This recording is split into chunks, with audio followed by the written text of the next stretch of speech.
দেশকে 4টি প্রদেশে ভাগ করার সুপারিশ করেছে জনপ্রশাসন সংস্কার কমিশন। বুধবার রাষ্ট্রীয় অতিথি ভবন যমুনায় প্রধান উপদেষ্টার প্রেস উইংস থেকে এক সংবাদ সম্মেলনে এই তথ্য জানানো হয়।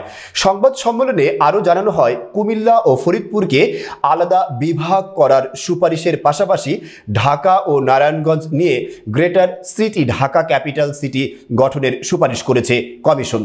এছাড়া ইমিগ্রেশনের জন্য পুলিশের আলাদা ইউনিট গঠনের সুপারিশ ও পাবলিক সার্ভিস পৃথক করে 3টি পাবলিক সার্ভিস কমিশন গঠনের প্রস্তাবও করা হয়েছে। এদিকে বিচার বিভাগীয় সংস্কার কমিশনের প্রতিবেদনের বিষয়ে সংবাদ সম্মেলনে জানানো হয়, বিচার বিভাগ কখনোই স্বাধীন ছিল না, তাই কমিশন পুরোপুরি স্বাধীন করার প্রস্তাব দিয়েছে। স্থায়ী অ্যাটর্নি সার্ভিস নিয়োগের সুপারিশ করেছে কমিশন। এছাড়া স্বতন্ত্র তদন্ত সংস্থা গঠনে সুপারিশ করেছেন বিচার সংস্কার কমিশন। পুলিশি তদন্তে অনেক সময় রাজনৈতিক হয়ে থাকে, এজন্য এটা দরকার বলে জানিয়েছেন তারা। ম্যাজিস্ট্রেট কোর্ট উপজেলা পর্যন্ত নেয়ার সুপারিশ আর বিভাগীয় পর্যায়ে সুপ্রিম কোর্টের স্থায়ী বেঞ্চ নিয়ে যাওয়ার সুপারিশ করা হয়েছে আলোচ্য মিটিংয়ে।